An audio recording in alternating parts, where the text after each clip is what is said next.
नमस्कार, म इन्द्रजित विशा र यति बेला तपाईले फ्रेममा देखिरहनु भएको छ प्रखर वक्ता पुण्य गौतमलाई।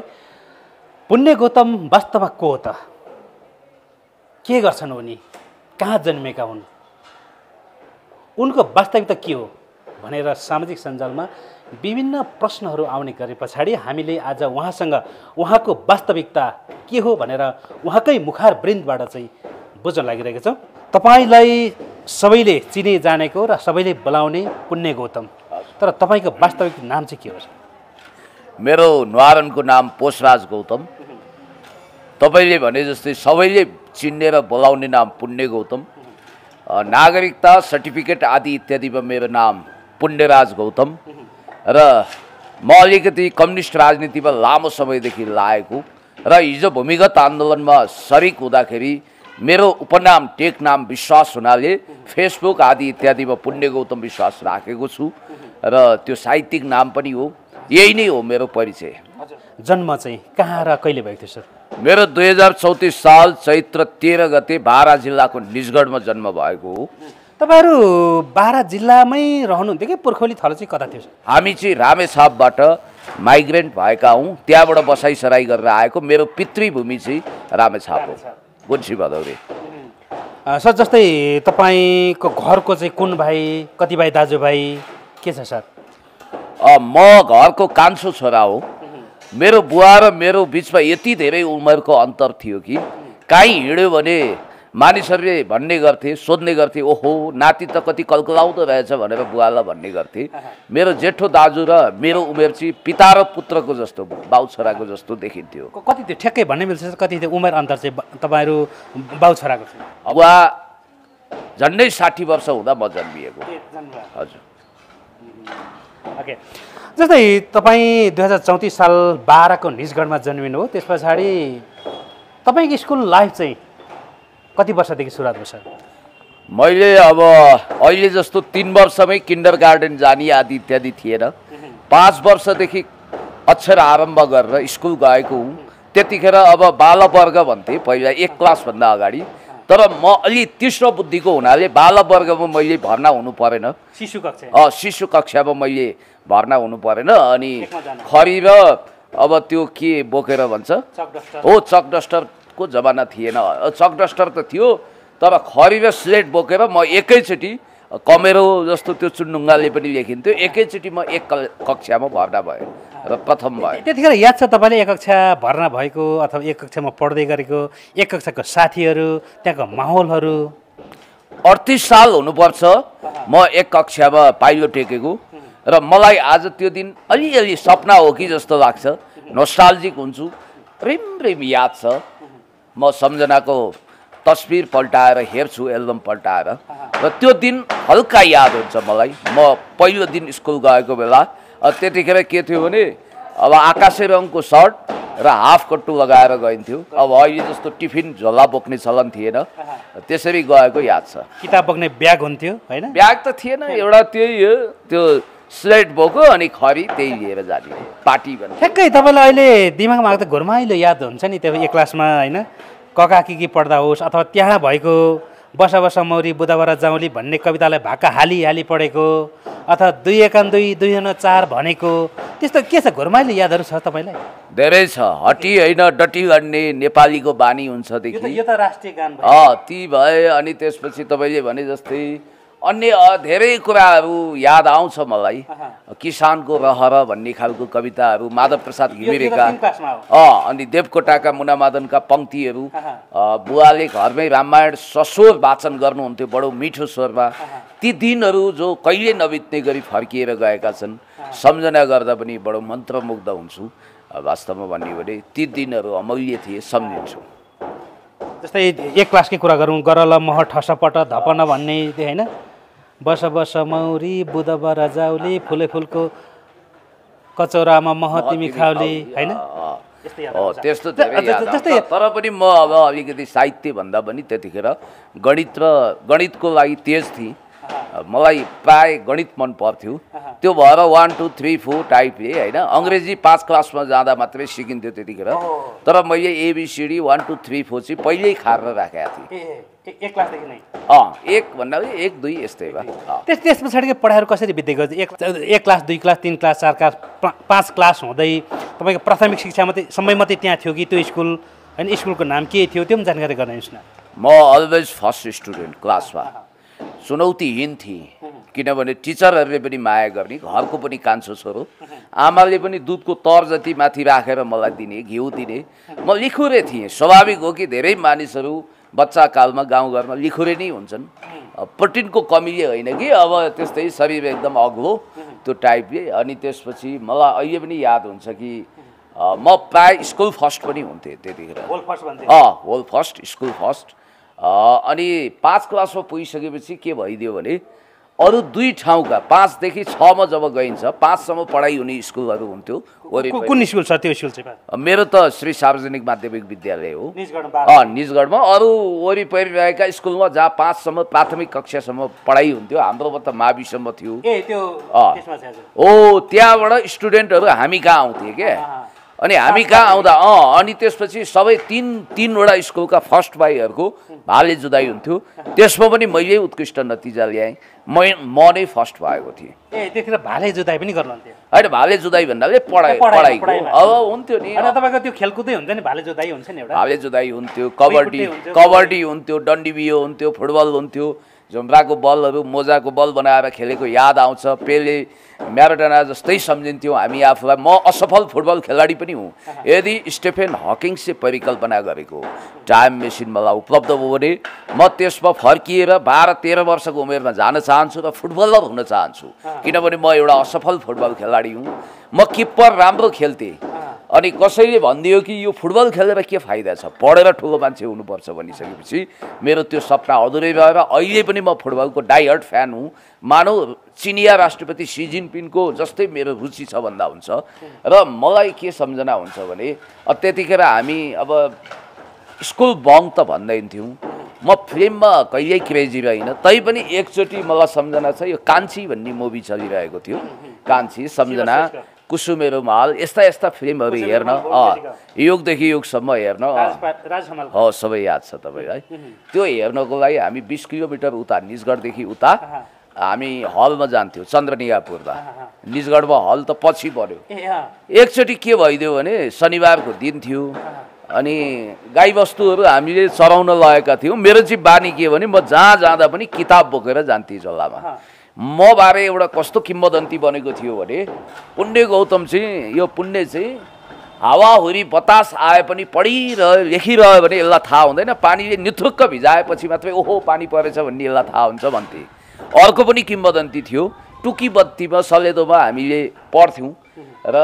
मेरो बुवाले गर्व गरेको सुन्थेँ यो पढिरहन्छ मर्तेल सिद्धिएपछि मात्रै यसलाई थाहा हुन्छ 1-2 बजे हुँदो रहेछ अनि मलाई उठाउँछ अनि फेरि मर्तेल गरेर फेरि पढ्छ भन्नुहुन्थ्यो कि त्यो चाहिँ अलि मलाई तारिफै गरेको हो होइन तर म 12-1 बजीसम्म पढ्थेँ गाउँमा पनि र मेरो पढ्ने आदत चाहिँ सदैव रह्यो जस्तो कि तपाईँहरू अब पूर्वी नेपालमा जन्मिनु हो होइन त्यहाँको एउटा प्रतिष्ठित राई लिम्बू समुदायको व्यक्तित्वहरू हुनुहुन्छ अब हाम्रो टोल नजिकै एकजना राई व्यक्तित्व हुनुहुन्थ्यो बडो छरितो एकदम हसमुख एकजना मात्रै राईको घर थियो अनि उहाँले मलाई भन्नुहुन्थ्यो कि हेर बाबु पढ्यो भने डाक्टर इन्जिनियर हुन्छ हलो जोत्यो भने चाहिँ यस्तै हो जिन्दगी जान्छ उहाँ जोत्नुहुन्थ्यो राम्रोसँग हामी मकै पनि छर्थ्यौँ ढोडको छड्केले खुब खुट्टा काटेको छ र मलाई आज पनि याद हुन्छ कि अब त्यतिखेर हामी एकचोटि वस्तु भाउ जम्मै छोडेर के बहकाइमा लगाएर चन्द्रनिया पुगेछौँ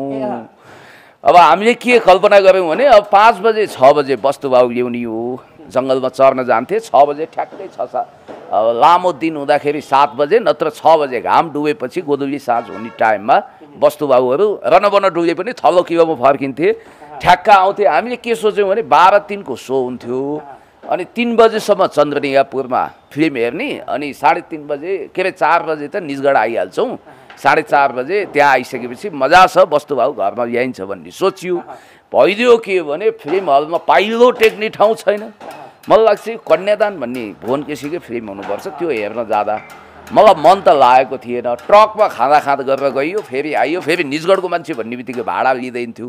यसै पनि हामी अलि कम उमेरका, हामीभन्दा अलि दबङ टाइपका दाजुहरूसँग गएको। ल वस्तु आऊ त केही पनि छैन भने बाली खाएर भुसुक्कै, त्यो अहिले पनि सम्झना हुन्छ मलाई। हामीले घरबाट सजाय पाएका थियौँ। यस्ता यस्ता दिनहरूको याद आउँछ। र अमला भयो, अनि जामुन भयो, अनि त्यसपछि यो विभिन्न फलफुलहरू, जङ्गली फलफुलहरू खाएको, लहराको पानी खाएको। सायद अहिलेसम्म पुण्य गौतम तगडा हुनुको रहस्य चाहिँ लहरा अथवा प्राकृतिक कन्दमूलहरू खाएर फेरि जनयुद्धको क्रममा हामीले खुबै खानु पर्यो होइन। असारै भन्ने एउटा कति मिठो हुन्छ तपाईँलाई थाहा छ। जस्तै यो वन जानुहुन्थ्यो, वनको कन्दमूलहरू खोजेर खानुहुन्थ्यो, खोलातिर त्यो माछा मार्न चाहिँ कतिको जानुहुन्थ्यो? माछा पनि मारियो। कहाँ जालास मछडी मेरै ढडिया भन्दै खोगा थाप्ने, बोडको थाप्ने, माछा पार्ने त्यो पनि गरियो। घुङ्गी त म खाँदैन थिएँ, अरू साथी कतिले खान्थे होइन, मलाई चाहिँ त्यो घुङ्गी खाने अनुभव छैन। त्यसपछि बल्छी खेलिन्थ्यो, घडेउला राख्यो, ट्याक्क राख्यो, अनि माछा फुत्त यसो गरेर बाघी र चुच्चे माछा बहुत मिठो। अहिले पनि निजगढको माछा सम्झिन्छु। त्यो माछा चाहिँ घरमा ल्याउनुहुन्थ्यो कि पोलेर खानुहुन्थ्यो? हामीलाई एउटा एडभान्टेज के थियो भने हाम्रो घरमा अलि जग्गा जमिन बढी हाम्रो, अनि हाम्रो यसो भनौँ न खेतीपाती गर्न, हलो जोत्न आदि इत्यादि गर्न मासिक ठेक्का दिएर अब त्यहाँ माझी समुदायका व्यक्तित्वहरू राखिन्थ्यो र उहाँहरू चाहिँ जाल हानेर थुप्रै माछा पार्ने। यता चौधरीहरू, कछडिया भन्थ्यौँ हामी, उता माझीहरू। अनि हामी त 12 मास माछा खान चाह्यो भने जतिखेर पनि खान सक्ने त्यस्तो खालको। अहिले पनि निजगढमा म जाँदा माछा खान नि मन गर्छु र माछा त यति खाइयो हेर्नुहोस्। मेरा अनुभवहरू छन् के, मैले माछा मारेको छु। अब त्यो दोवाली थुन्यो, ठुलो खोलो होइन, पैनी भन्थ्यो, पैनी पनि थुन्ने, अनि त्यसपछि पानी सुकाएर चट्ट माछा गर्ने। कुनै कुनै चाहिँ अब गहिराइमा डुबेर ट्याक्क माछा झिक्ने। एकचोटि ठुलै बाम निकालियो, हातमा पनि ठुङ्यो, अब काट्यो, यसो हेरेर त पानी साफ परेछ तेरिका भनेर त्यहाँ फ्याँकिया थियो। बाम होइन, चुच्चे बाम भनेको पानी साफ रहेछ। माछा माछा भ्यागुतो भने जस्तो कहिलेका साथीहरू माछा पार्यौँ भन्थे चेपा गाडा पर्थ्यो होइन, त्यस्ता अनुभवहरू पनि छन्। बाघी, बुदुना होइन, हिली माछा, यस्ता माछाहरू अनि खुब पारिन्थ्यो। र अर्को कुरो चाहिँ म पौडी खेल्न एकदम दुस्साहसी, मेरो आफ्नो अनुभव छ। म खोलामा 2-3 चोटि डुबेर सिद्धिसकेको मान्छे, बाल बचेको। म तपाईँलाई 2-3टा अनुभव बताउँछु। एकचोटि के भयो भने हामी यस्तो भनौँ न, मानौ यो घरको 4-5 तला जस्तो, माथिबाट झ्याम्मै हाम फाल्ने, त्यो पनि बाढी आएको बेला। अनि सुर्याइदिने दाजुभाइहरू हुनुहुन्थ्यो, आफन्तहरू हुनुहुन्थ्यो होइन, अनि झ्याम्मै हाम फाल्यो। ल यसले सक्छ भनेपछि झ्याम्मै हाम फाल्ने। एकचोटि त्यो जरा आएर बसेको रहेछ, मेरो खुट्टो त त्यहीँ गएर ठोकियो, छिया भयो। यो एउटा अनुभव छ। अनि अर्को चाहिँ जस्तो बाढी ठिकै थियो बकैया खोलामा, अब के थाहा थियो होइन बाल्यकालमा, ल यसले चाहिँ सक्छ यो खोलो तर्न भनेर त्यहाँ हाम्रा दाजुहरूले उक्साइदिनु भयो। म झ्याम्मै हाम फालेँ। ए बाबा यसो हेर्छु त बाढी उर्रिँदै आयो। अब बाढीमा बाकटै हान्दै तर्न, अब अलि खोलो त तर्थेँ म। अब भयो त बाढी यति धेरै आयो, अनि मैले शरीरै बाढीमा समर्पित गरिदिएँ, जे होला। अब त्यो बेलामा मलाई एउटा कुरा सम्झना भयो कि हरेकचोटि जब सङ्कट पर्छु, मृत्युको मुखमा पर्छु, अनि मलाई चाहिँ ज्योतिषी कुण्डली बनाउनेले भनेर सम्झिन्छु। आयु लामो छ, एक दिन यो राज्य हाँक्ने तहमा पुग्छ। सबै पढ्ने जति सबै पढ्छ भन्नुहुन्थ्यो, अब राज्य हाँक्ने तहमा चाहिँ पुगेको छैन, आयु पनि लामै होला। तर पढाइ चाहिँ मेरो सबै कम्प्लिट भयो, PhD स्तरसम्म मैले हासिल गरेँ। अनि त्यतिखेर चाहिँ म झ्याट्ट सम्झिन्थेँ कि ओहो आयु त लामै छ भनेको छ। अब कानमा बाल्ल खान थालिसक्यो, पानी खान थालिसक्यो, अनि छट्ट एकछिनपछि छालले उता लगेर फ्याँकिदियो।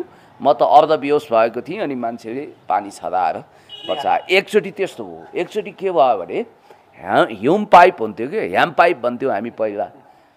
झ्याम्मै म अब पौडिनको लागि गरेँ, अनि त्यो घुमाउने हुन्छ नि, घुमाएर गाड्ने, त्यो भुमरी परेको हो, त्यहाँ परिएछ, झ्याम्म लगेर ह्युम पाइपमा अड्काइदियो। अड्कायो कसरी भने तपाईँको भित्र लगेपछि यस्तो ठाडो पारेर अड्काइदियो। अब यता पनि जान सक्दिनँ, उता पनि जान सक्दिनँ। मेरो भाग्य बलियो, बाँचेर केही गर्न लेखेको रहेछ, तपाईँहरूको साथी हुन, यो देश र जनताको सेवा गर्न लेखेको रहेछ। एकजना माझी समुदायकै मान्छे फेरि उताबाट बग्दै आएछन्, उनको खुट्टाले ड्याममा ठक्कर दिएपछि म उता फुत्त निस्केँ के। अनि अर्कोचोटि चाहिँ के छ भने हाम्रो त्यो माथि मोहरी भन्ने ठाउँ छ, त्यहाँ घुमाउनेको दह छ, एकदम गहिरो छ। अनि त्यहाँ चाहिँ एकदम भूतहरू पनि आउँछ भनेर यस्ता किम्बदन्तीहरू भूतले तान्छ भन्थे कि। अब त्यो भूतले ताने चाहिँ होइन, तर केहीले ताने जस्तो चाहिँ लाग्यो, त्यस्तो अनुभव मलाई भइरहेको थियो। त्यहाँ गएँ, अरूले नजा भन्दै त्यो घुमाउने दहमा म स्वाट्टै पसेँ। गाडी त गयो, माथि आउन खोज्छु, ज्यान गए सक्दिनँ। ओहो, मेरो आयु त लामै हुनुपर्ने, आज के भयो यस्तो भनी सबलाई सम्झेँ, म बेहोस जस्तो भएछु। अनि अलि हेक्का छ, कुन चाहिँ गएर फेरि मलाई फुत्त ताने जस्तो लाग्थ्यो। एकछिनपछि त पानी छदाइरहेको अवस्थामा बगरमा पो आफूलाई फेला पारी र प्रकृतिलाई धन्यवाद दिएँ र बाँच्न लेखेको रहेछ। त्यस्ता दिनहरू, क्षणहरू र रुखमा चढेको, अब गुडेली खेलेको होइन, उदण्डता त थिएन मेरो, किनभने म अनुशासित स्टुडेन्ट थिएँ। अरू झगडा गर्थे, के गर्थे, मेरो लागि लफडा पनि गर्थे र म चाहिँ कहिले पनि त्यस्तो थिइनँ। र म पढ्ने, लेख्ने, मेरो कापी बरु अरू साथीहरूलाई सार्न दिने, र म रुख चढ्न पनि खुब सिपालु, बाँदर जस्तो खुर्र चढ्छ भन्नुहुन्थ्यो। अनि त्यसपछि एकचोटि च्याप्दै अग्लो रुखबाट म खसेको छु, तर भइदियो के भने हाँगा समाएँ के तल आएर, नत्र ठहरै हुने खालको स्थिति थियो। त्यस्ता क्षणहरू निकै छन्। यस्ता तिता मिठा क्षणहरू धेरै छन्, हामी बिस्तारै क्रमशः राख्दै जानेछौँ। जस्तै त्यस पछाडि तपाईँ प्रावि त्यहीँ पढ्नुभयो, मावि पनि त्यहीँ, कति सालमा एसएलसी गर्नु हजुर? मलाई लाग्छ मैले 50 सालमा गरेको हुँ। 50 सालमा? हजुर। जब मैले एमएमा फर्स्ट डिभिजन होल्ड गरेँ त्यति खुसी मलाई मिलेन होला जति म स्कुल जीवनमा एकचोटि सम्झिन्छु। वाद विवाद प्रतियोगितामा जिल्ला फर्स्ट भएको थिएँ। त्यो जिल्ला त के भनौँ, अञ्चलै भन्दा पनि हुन्छ। 5 वटा जिल्लाहरू आएका थिए, त्यहाँ जिल्ला फर्स्ट भनिन्थ्यो। 12 जिल्लाले फर्स्ट गर्यो, 12 जिल्ला व्यापी कम्पिटिसनमा पहिल्यै म फर्स्ट भइसकेको थिएँ। र मलाई त्यतिखेर मदन भण्डारी जस्तो बोल्छ भनेर फर्काउने गरिन्थ्यो। जस्तै 50 सालमा एसएलसी गर्नुभयो, त्यस पछाडि कलेज त्यही 12मा पढ्नुभयो कि सहर पस्नुभयो? होइन, अब त्यतिखेर के हुन्थ्यो भने माघको चिसोमा इक्जाम दिएर असाढमा रिजल्ट आउँथ्यो। गोर्खापत्रमा हेर्नु पर्थ्यो, अहिले जस्तो इन्टरनेट हो र गोर्खापत्र कतिखेर आउने के आउने, अब हामीलाई चाहिँ चाँडै थाहा हुन्थ्यो। त्यसपछि छनौट 2-3 वटा कलेजको भयो। कतिपय साथीभाइले मलाई के भन्नुभयो भने त जस्तो एउटा राम्रो बोल्न सक्ने मान्छे वकिल बन्नुपर्छ, ल क्याम्पस जोइन गर्नुपर्छ भनेर त्यता फर्म भर्न कोसिस गर्नुभयो। त्यहाँ पढ्न पनि आएको। फेरि अब पूर्व मन्त्री मेरो अलिकति आफन्त पनि हुनुहुन्छ, कमल चौलागाईजीले चाहिँ ल पढेर के गर्ने बाबु, वकिल बन्ने, देश हाँक्नुपर्छ, अर्थशास्त्रमा एमए गर्नुपर्छ भनेर उक्साउनु भयो। फेरि उहाँले फरेस्ट्री पढ्न फर्म फिलअप गर्न आएँ। यसो सोचेँ अब के गर्ने भनेर, फेरि त्यहाँ के लाग्यो, म फरेस्ट्रीतिर पनि गइनँ। रामपुर क्याम्पस कृषि क्याम्पस जहाँ प्रचण्डले बिएससी एसजी गर्नुभएको थियो, त्यतातिर पनि आकर्षण थोपर्न खोजिएको थियो। त्यहाँ पनि म चितवन के जाने, त्यति टाढा बरु काठमाडौँ नै जाने भन्ने भयो। अब कहाँ पढ्ने, हेटौँडा कि वीरगन्ज कि काठमाडौँ, 3 वटा मध्ये छनौट गर्नुपर्ने हो। मेरो अनुकूलताको हिसाबले मेरो फुपू दिदीको घर, सबै राम्रो इन्भाइरोमेन्ट, अरू साथीहरू कोही वीरगन्ज पढ्नुभयो, कोही काठमाडौँ पढ्नुभयो। मैले चाहिँ मकवानपुर मल्टिपल कलेज, मकवानपुर बहुमुखी क्याम्पसमा कमर्स पढेँ र त्यसरी उच्च शिक्षा हासिल गरेँ।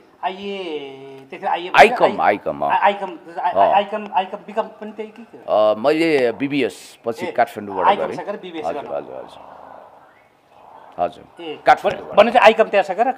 अब यस्तो भयो, जनयुद्धको प्रक्रियामा लागिसकेपछि अब मेरो रनिङ थियो, जनयुद्ध हुँदाखेरि ब्याचलर रनिङ थियो। त्यतिखेर अब प्राइभेट त नभनौँ, त्यो एडमिसन लिने, रुकी जाँच दिने, त्यस्तो प्रक्रिया थियो। शान्ति प्रक्रियापछि चाहिँ मेरो फर्दर स्टडी पिएचडीसम्मको मेरो सुरु भयो। भनेपछि धेरै ग्याप रहेपछि पढाइ सुरु गर्नुभयो? होइन, ग्याप भएन। अब कस्तो भयो भने मास्टर्स गरियो, मास्टर्स गरेपछि त अब फेरि के पढ्ने, त्यतिखेर अब पिएचडीको सोच थिएन। पिएचडी चाहिँ अलि पछाडि थालेको। जस्तै एसएलसी गरे पछाडि तपाईँ आइकम जोइन हुनुभयो।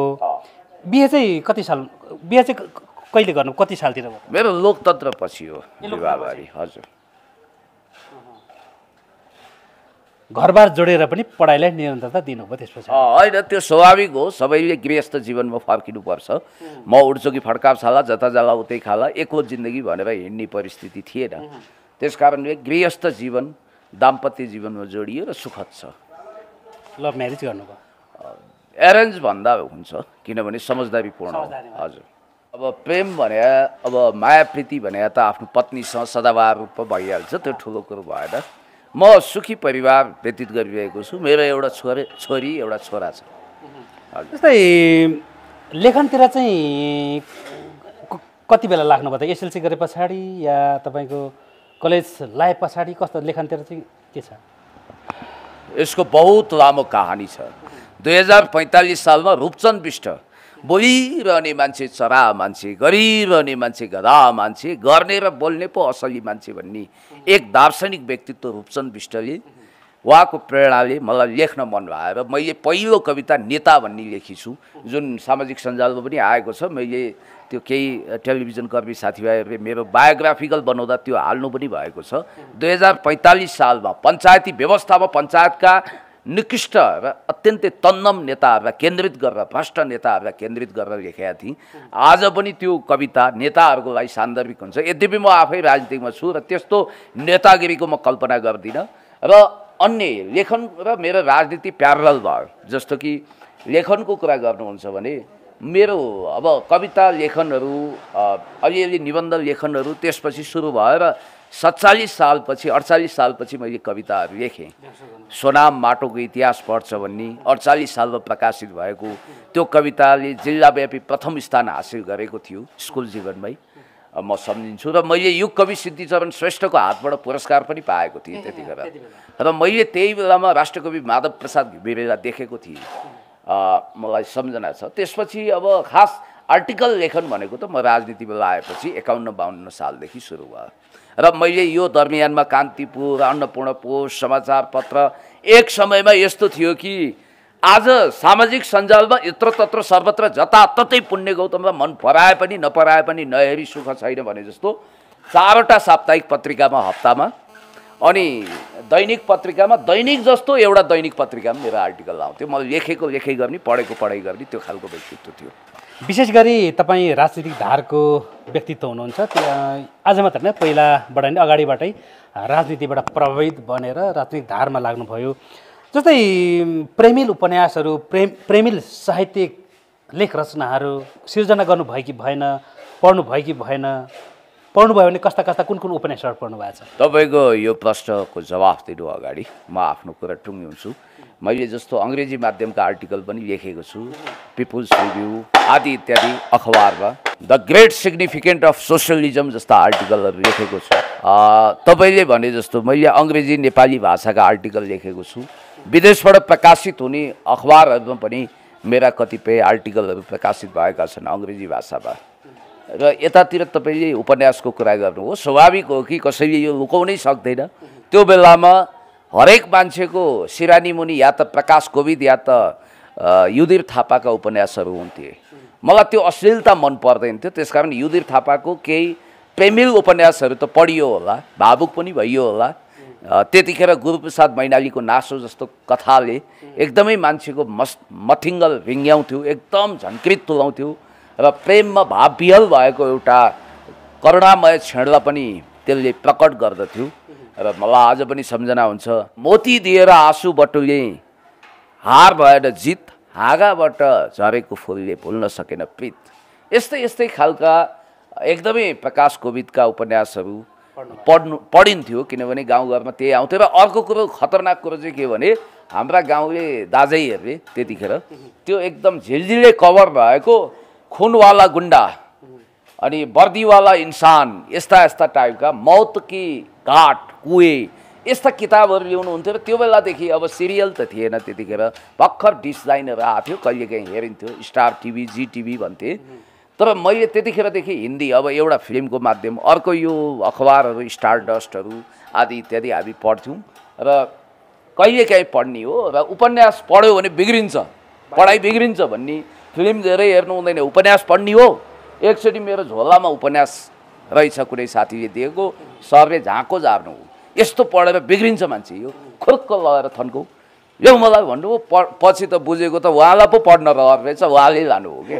हजुर, जस्तै तपाईँले लेखनमा चाहिँ नियात्राहरू यस्तो पनि लेख्नु भएको छ। जस्तै डाक्टर तारानाथ शर्माको घनघाँसेको उकालो, मलाई आज याद छ होइन, त्यो प्राय तपाईँको पनि मथिङ्गलमा होला घनघस्याको उकालो भन्ने 10 क्लासमा पढ्नु पर्थ्यो त्यो घनघस्याको उकालो जो सधैँभरि व्याख्या गर्नको लागि आउँथ्यो घनघस्याको उकालोबाट एउटा प्रश्न त छोड्दै थियो होइन जस्तै बाटामा गाँड पढन्छ टाइपको होइन वाक्य अहिले पनि म सम्झिन्छु मैले लेखेँ विभिन्न ठाउँमा जाँदाका अनुभूतिहरू जस्तो त्यतिखेर सगर भन्ने पत्रिका 50-51 सालमा वीरगन्जबाट निस्किन्थ्यो त्यहाँ भयो ती आदि इत्यादि गरिएका अरू पत्रिकाहरूमा पनि लेखेका छु तर मेरो कलम त्यति चलेन हौ त्यति धेरै मैले लेखिनँ नियात्रा र अर्को कुरो चाहिँ मेरो पोलिटिकल करियरको कुरोमा तपाईँ एकछिनपछि आउनुहुन्छ होला जस्तै म यो लेख रचनाकै कुरा गर्छु पढाइकै कुरा अलिकति योमा साहित्यिक स्टडीको बारेमा जस्तै भ्लादिमिर नुवाकोभले लेखेको लोलिता होइन तस्लिमा नसरिनका बिग्रेका केटीहरू लगायत उहाँका पुस्तकहरू होइन उहाँहरूको लेख रचना कतिको पढ्नुहुन्थ्यो म्याक्सिम गर्गीका लेख रचनाहरू अब तपाईँले जुन लेखकको कुरा गर्नुभयो ललिता लेख्ने भ्लादिमिर भने पनि हो भ्लादिमिर भने पनि हो होइन उनका त्यो बेस्ट सेलरमा गनिने किताब नपढी सुखै थिएन यति रहस्य हुन्थ्यो कि नपढेदेखि मान्छे फाल्तु जोकर फाल्तु बन्छ भन्ने खतरा थियो कलेजमा आउँदाखेरि पुष्पलाल स्मृति लाइब्रेरीमा हेटौँडामा पढेको मलाई याद छ तर मलाई त्यो किताबले त्यति आकर्षित गरेन किनभने एकदमै कलिला फुलहरू जस्ता नानीप्रति आकर्षित हुने कुरा जो छ अलिकति ललिता सिन्ड्रोम भनेर भनिन्छ सेक्स श्रृङ्गारिक त्यो अलिकति पाश्चात्य समाजमा वेस्टर्न सोसाइटीमा त्यो कुरा त्यहाँ पच्ला तर हामीलाई चाहिँ हुन त अहिले भल्गर भइसक्यो होइन धेरै कुराहरू तर त्यति पाच्य लागेन जहाँसम्म तस्लिमा नसरिनको कुरा छ उनलाई त सेटानिक भर्सेस लेख्ने सलमान रुस्दीला जस्तै उनलाई आयतुल्लाह अली खोमेनीले लज्जा लेखे बापत त्यतिखेर फतानी जारी गरेको हो नि मृत्यु पत्र नै जारी गरेको हो र मलाई आज पनि सम्झना हुन्छ म्याक्सिम गोर्कीको मदर होइन मिखाइल सोलोखोभको द क्वाइट फ्लोज दोनदेखि लिएर धेरै सर्वश्रेष्ठ कृतिहरू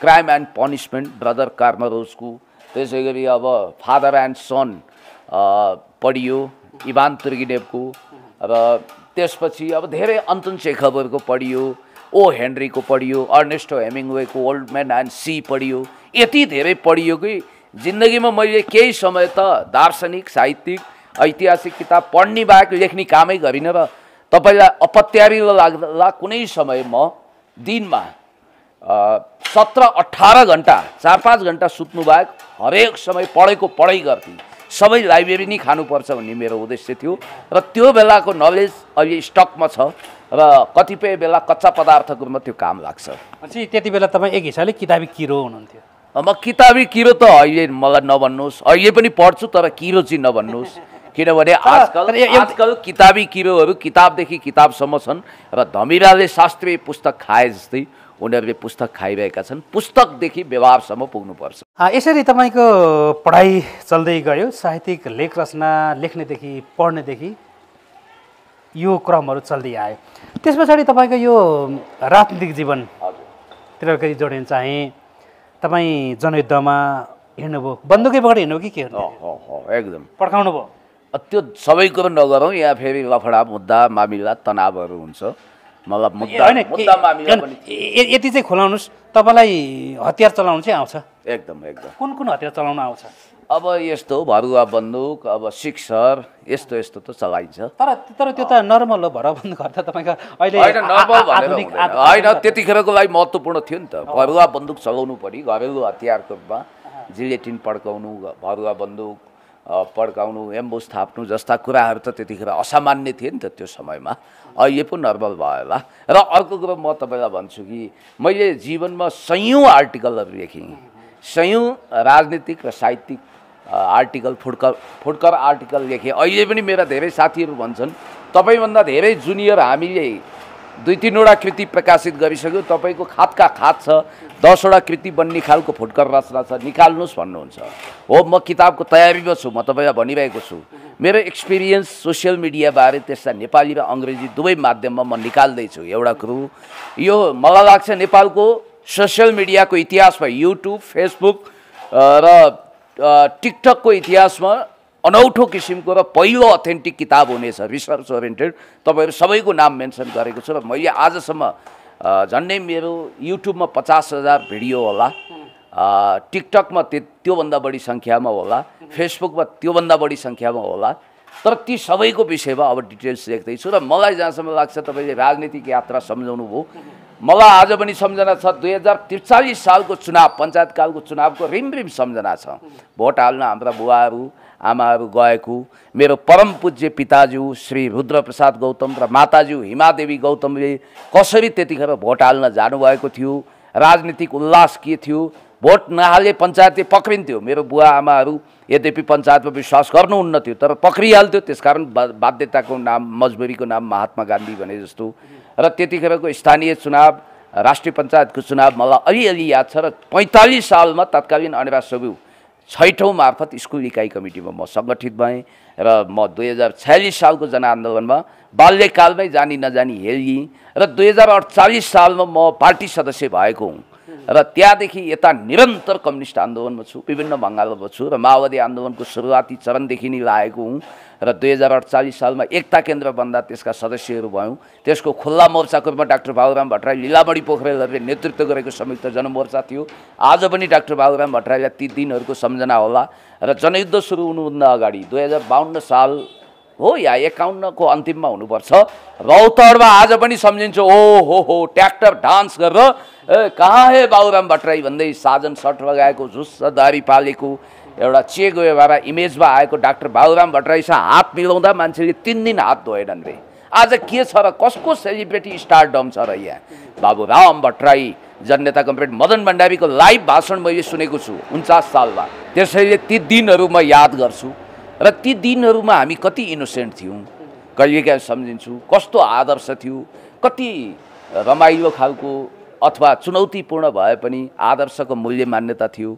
हामी एकदम इमान जमानमा ठ्याक्कै त्यति बेला तपाईँ जनयुद्धमा चाहिँ कति समय हिँड्नुभयो? वर्ष छ कि महिना छ कि के छ त्यहाँ? होइन, मैले अब मणि थापाज्यूलाई साथ दिएको हुँ, वर्षै हो, धेरै वर्ष हिँडियो, धेरै वर्ष। कहाँ पुग्नुभयो? जस्तै जनयुद्धको समयमा आफ्नो जिल्ला छोडेर बाहिर हिँड्नु? खास गरी त्यसरी बाहिर फेरि धेरै हिँड्न पाइँदैन थियो, आफ्नो क्षेत्रमा केन्द्रित हुनु पर्थ्यो। हाम्रो कमान्डर यान प्रसाद गौतम आलोक हुनुहुन्थ्यो, जो मदन भण्डारी जस्तै तेज तरार वक्ता हुनुहुन्थ्यो। दुर्भाग्यवश जो जिता वही सिकन्दर, आज उहाँका चेला चपेटाहरू कहाँ पुगे। उहाँ आफ्नो केही त्रुटि कमजोरीको कारण आलोक प्रवृत्ति भनेर बदनाम हुनुभयो र अन्ततगतवा एउटा गुमनाम मृत्यु मर्नुभयो। रहस्यमा छ, सेनाले मार्यो या पार्टीभित्रै आन्तरिक रूपमा उहाँको सफाई गरियो, त्यो भन्न सकिँदैन। सायद उहाँ अहिले बाँचेको भए कमरेड प्रचण्ड पछि सेकेन्ड इन कमान्डमा उहाँ हुनुहुन्थ्यो होला। र उहाँले अनि त्यसपछि त्यतिखेर हाम्रो आफन्त पर्ने कमल चौलागाईज्यूहरू, जो पछि 48 सालमा सांसद पनि हुनुभयो। र त्यसपछि त्यो स्कुलिङमा लागेर म सुरुवाती चरणमा हिँडेँ जनयुद्धमा। र जनयुद्धको उठान गर्ने केही मान्छेमध्ये म पुण्य गौतम पनि हो, त्यो ऊ पनि आएको थियो, एउटा लामो फिचर स्टोरी पनि आएको थियो, माओवादी केन्द्रीय कार्यालयमा पनि त्यसको लिस्ट होला। र मलाई आज पनि गौरव लाग्छ, आज हामी माओवादीका मानिस भनेर जति पनि गर्व गर्नुहुन्थ्यो त्यतिखेर, जतिखेर हामी होल टाइमर भएर 300-400 मान्छेले देश हल्लाएको थियौँ, कस्तो आदर्श थियो, कस्तो एउटा इज्जत थियो, कस्तो गरिमा थियो, आज पनि सम्झिएर म आश्चर्यचकित हुन्छु। त्यो जमानाको हम वो जमानाका है भने जस्तै हो। त्यस पछाडि तपाईँको निरन्तर राजनीति, लेख रचना गर्दै गर्दै यहाँसम्म बित्यो। त्यसपछि अहिले तपाईँको पिएचडी स्कलर हुनुहुन्छ होइन? पिएचडी अब उही दीक्षान्त समारोह गरेर, कन्भोकेसन प्रोग्राम गरेर हामीलाई डक्टरेट उपाधिबाट विभूषित गर्ने तयारी छ। हजुर, राजनीति चाहिँ कहाँ पुग्दैछ त अहिले? अब होइन, पोलिटिक्स त मैले तपाईँलाई भनिहालेँ। म विभिन्न तहको कमिटीहरूमा बसेँ, विद्यार्थीको जिल्ला नेतृत्वमा बसेर सुरुवात गरेको, संयुक्त जनमोर्चामा बसेर सुरुवात गरेको। म पार्टी कमिटीमा पोलिट ब्युरो सदस्यसम्म भएँ कम्युनिस्ट पार्टीको, र माओवादी र माओवादी केन्द्र बनिसकेपछि तपाईँलाई थाहा छ। त्यसपछि मैले बगावत गरेर यता नेकपा माले जोइन गरेर त्यहाँ पनि पोलिट ब्युरो सिपी मैनालीज्यूको पोलिट ब्युरो सदस्य भएको इन्टरभ्यूहरू पनि तपाईँ हेर्न सक्नुहुन्छ। त्यसपछि जब हामी एक हिसाबले कम्युनिस्ट आन्दोलनको मूलधार बनाउनुपर्छ भन्ने निष्कर्षका साथ नेकपा एमालेमा समाहित भयौँ र नेकपा एमाले कालान्तरमा नेकपा बन्यो। अहिले त फेरि यो अदालती निर्णयको कारण अलिकति छुट्टाबिन्दी जस्तो भने पनि फेरि पनि नेकपा बन्ने सम्भावना ज्यूका त्यौँ छ, एकीकृत हुनुपर्छ भन्ने मान्यता हामी राख्छौँ। र त्यतिखेर 441 केन्द्रीय सदस्यमध्ये मेरो नाम कान्तिपुरमा प्रकाशित भयो। मलाई पार्टी कार्यालयबाट फोन आयो, नागरिकतासहित गएर मैले शपथ पत्रमा हस्ताक्षर गरेँ, फेसबुकमा राखेँ, बधाई आयो र त्यो न्युज जताततै भाइरल भयो। नजाने कुन्नी किन हो मलाई सम्माननीय पूर्व प्रधानमन्त्री कमरेड माधव कुमार नेपालज्यूले सिफारिस गर्नुभएको थियो र उहाँको नामसँग जोडेर मलाई दरकिनार गर्ने म मात्रै होइन, अरू 4 जना साध्यबहादुर भण्डारी, दयालबहादुर साईजी लगायतका मित्रहरूलाई अनि त्यसपछि हाम्रो सोभियत ढकाल लगायतका मित्रहरूलाई त्यतिखेर दरकिनार गरियो, स्टेप डाउन गरियो र आजसम्म पनि मैले हामीप्रति एउटा जस्टिस हुनुपर्छ भन्ने मान्यता राखेको छु र सम्भवतः म सेन्ट्रल कमिटी मेम्बरको रूपमा फेरि पनि अगाडि बढ्दैछु। साहित्य लेख्नुहुन्छ, सङ्गीत चाहिँ कतिको सुन्नुहुन्छ? सङ्गीत त जीवनको त्यो आनन्द र मिठास हो जसबाट पशु पक्षी पनि वञ्चित हुन सक्दैन। भनिन्छ सङ्गीत राम्रोसँग सुनेको गाईले राम्रो दुध दिन्छ, बिरुवा पनि लहराउँछ, हरियाली छाउँछ। त म त मान्छे हुँ, सङ्गीतै सुन्ने भनेर कोठामा बसेर म्युजिक प्लेयर खोलेर अथवा युट्युबमा सुन्दिनँ म।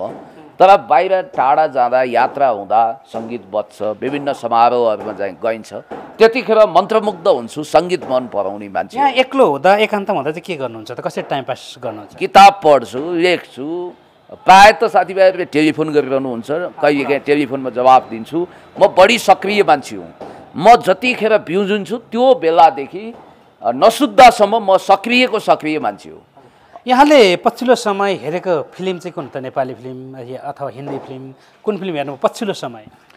मैले हलमै गएर हेरेको हिन्दी फिल्म चाहिँ जोली एलएलबी, त्यो पार्ट 2 होइन कि पार्ट 1, बमन इरानीको, जुन राम जेठमलानी जस्तै उत्कृष्ट भूमिका निर्वाह गरेका छन्, राम जेठमलानीको अवतारमा आएका छन्, त्यो हेरेको थिएँ। र नेपाली मुभी चाहिँ हाम्रो दीपकराज गिरिज्यूले छक्का पन्जा होइन त, त्यसको प्रिमियरमा बोलाउनु भएको थियो। डाक्टर बाबुराम भट्टराई अनि माग्ने बुढा भनेर चिनिने केदार घिमिरे अनि त्यसपछि दीपकराज गिरी, दिपाजी सबै सँगै बसेर हेरिएको थियो। प्रिमियर सोमा म डाकिएको थिएँ र एकचोटि मैले एभरेस्ट, सूर्य बोहरा एभरेस्टले बनाएको ठुली भन्ने फिल्ममा राष्ट्रकवि माधव प्रसाद घिमिरे, राजनीतिक विश्लेषक डाक्टर सुरेन्द्र केसी, डाक्टर ध्रुवचन्द्र गौतम सँगै बसेर फिल्म पनि हेरेका थियौँ हामीले। र त्यो क्षण पनि अमूल्य क्षण हो भनेर मैले भन्ने गर्छु। र अहिले त्यसपछि हाम्रो धर्मुश्रीको सेन्टी भाइरस पनि हेरियो। हजुर, उहाँले बोलाउनु भएको पछिल्लो समय हेरेको फिल्म चाहिँ सेन्टी भाइरस। त्यही हो। हजुर, यहाँको आफ्नो रोजाइमा रहेका नेपाली कलाकार चाहिँ को हुन्छ? अफकोर्स सबैको रोजाइ जस्तै म महानायक राजेश हमाललाई एकदम मन पराउँछु। नायिका करिश्मा मानन्द, रेखा थापा, गौरी मल्ल, यस्तै प्रियङ्का कार्कीहरू, नम्रता श्रेष्ठ लगायत अब धेरै अहिलेको नयाँ त्यति म धेरै याद गर्दिनँ, किनभने अनुहार त देख्छु, त्यति धेरै आइडेन्टिफाइड गर्दिनँ। त्यसपछि अनमोल केसी, प्रदीप खड्का, साम्राज्ञी, अहिले आएका नयाँ पुस्ताका आरएन सिग्देलहरू पनि राम्रै, निखिलजी, भुवन अझ लेजेन्डको रूपमा भुवन केसी अनि शिवश्रेष्ठ र त्यसपछि अर्को को राजेश हमाल, उहाँहरूको त्रिमूर्तिलाई म प्रशंसा गर्छु। थुप्रै छ। जस्तै यो कलाकारितातिर भयो, लेखनतिर चाहिँ को भन्छ सर? साहित्य विधातिरका तपाईँको आफ्नो होला नि त्यस्तो? धेरै छन्। जस्तो मैले नेपालमा मन पराउने भनेको महाकवि लक्ष्मीप्रसाद देवकोटा, त्यसपछि दौलत विक्रम बिष्ट, अनि डाक्टर ध्रुवचन्द्र गौतम, धनुषचन्द्र गौतम, त्यसै गरी इन्द्रबहादुर राई, पारिजात,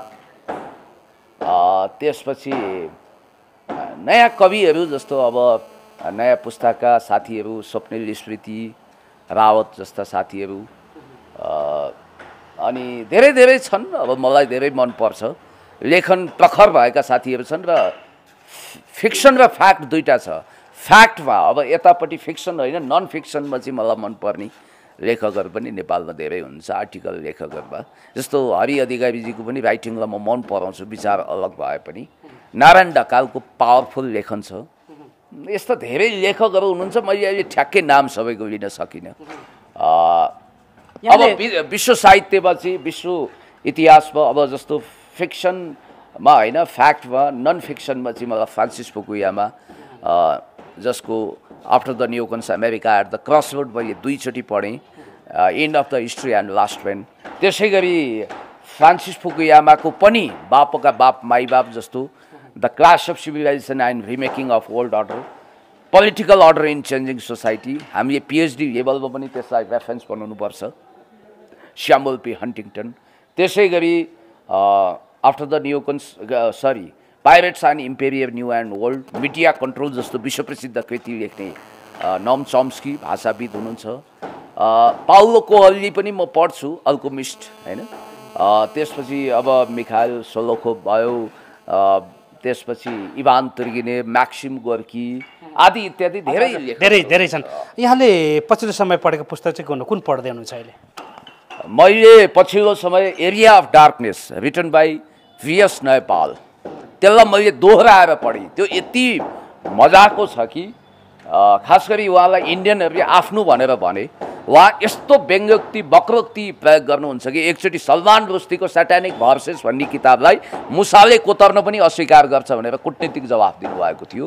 उहाँलाई एरोगेन्ट पनि भन्छन्। उहाँ अहिले ट्रिनिडाड एन्ड टोबागो भन्ने कन्ट्रीमा हुनुहुन्छ र उहाँले आफ्ना पुर्खाहरू पाल्पा जिल्लाबाट बसाइ सरेर बनारस हुँदै क्यारिबियन टापु राष्ट्र ट्रिनिडाड एन्ड टोबागोमा गएको दाबी गर्नुहुन्छ र आफूलाई नेपाली वंशको वंशवृक्ष सम्झिनुहुन्छ उहाँले।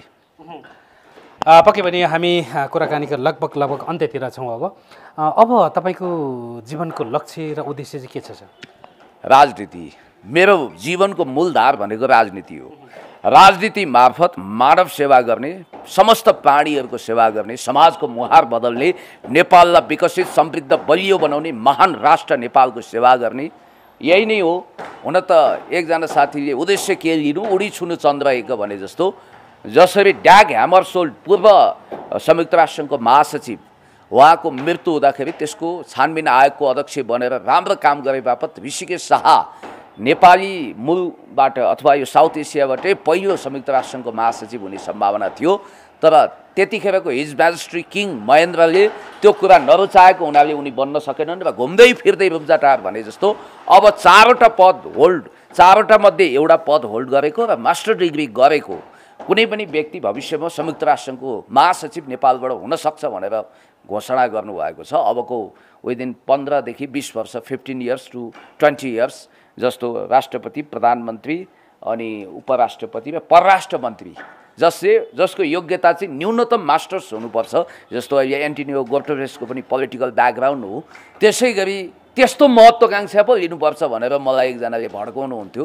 यद्यपि म अरूको लहैलहीमा हिँड्ने मान्छे होइन, तर मलाई आशा भरोसा विश्वास छ, म सत्यनिष्ठ छु, इमान्दार छु र मैले कुनै अन्तर्राष्ट्रिय ठुलो नोबेल पुरस्कार ताकेको छैन, संयुक्त राष्ट्रसङ्घको महासचिव ताकेको छैन, तर यो देश हाँक्ने लेभल र क्षमता बनाउँदै अगाडि बढेको एउटा मान्छे हो म। सम्पूर्ण जानकारी दिनुभयो, यहाँलाई धेरै धेरै धन्यवाद।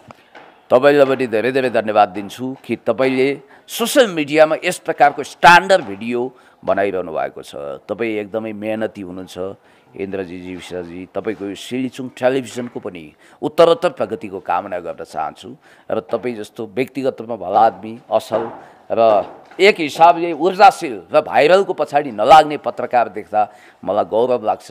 Wish you all the best भन्न चाहन्छु। Thank you so much. सम्पूर्ण श्रोता दर्शकगणमा पनि म पुण्य गौतमको नमस्कार।